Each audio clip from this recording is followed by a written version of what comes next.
how will he be used in this offense, right? Mm-hmm. And John, you asked me the question. You said, do you let it play out? I'm going to go on record like Sky. This won't be long-winded, but man, bro, it's CeeDee Lamb and George Pickens. What are we doing? What are we doing? John, what are we doing? We sat on Cowboys Collective. I didn't even give us our episode number, and this episode 32. Yeah. Guys, we sat on this collective, and me and John, you said every time, if it wasn't Genty, it needed to be Ted McMillan. Guys, I'd rather have George Pickens than Ted McMillan because Ted McMillan is the unknown. Like, he really is the unknown. We don't know if he's going to hit. Bro, George Pickens was putting up numbers literally with Kenny Pickett. What would you say is the biggest difference between those two? I know they have a lot of similarities, but to you, what do you think? He's faster. Like, it's just faster. Pickens is faster. Yeah.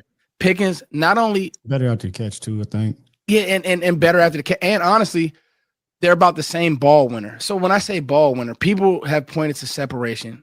Mm-hmm. But for me, it has nothing to do with the separation. If the ball's in the air, it's George Pickens. If he's one-on-one, if you don't have a safety over top or you don't have help near him, the ball is his, John. Fade ball, his. Yes. Back shoulder, his. He shows late hands. There's a play against the Colts where it's up the sideline. He's literally staring at the defender, and he knows where the ball is coming. He's so aware. Mm-hmm. Like, the awareness is unreal. And just for my fit in the offense, guys, it's George Pickens and CeeDee Lamb. That's all I'm gonna say. Oh, gosh. And not all teams got 6'1" or 6'2" DBs too. So I saw Sky. Yeah. So it's going to be crazy. Sky, you broke that down already? No, I didn't break. Did you break down the height on the receivers?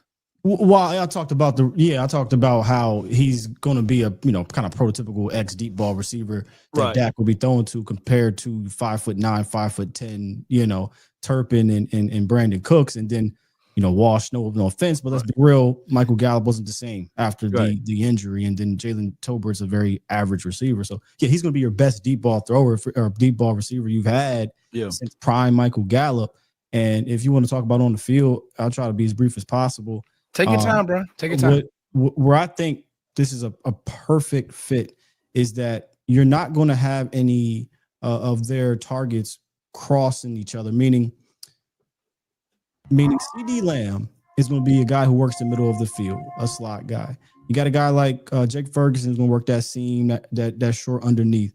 But you're going to have Pickens working that deep, that intermediate, that take the top off the defense. So you're getting a player who literally complements your offense. You're not getting a similar player that you have where you might be fighting for target shares in that area of the field. So I think John said something similar earlier where he's a perfect fit. That's why he's a perfect fit to me, because we've been missing that prototypical X, but he's not just a Michael Gallup X. Yeah. He's a Michael Gallup X on steroids because he's faster. I think he's better with the ball in the air.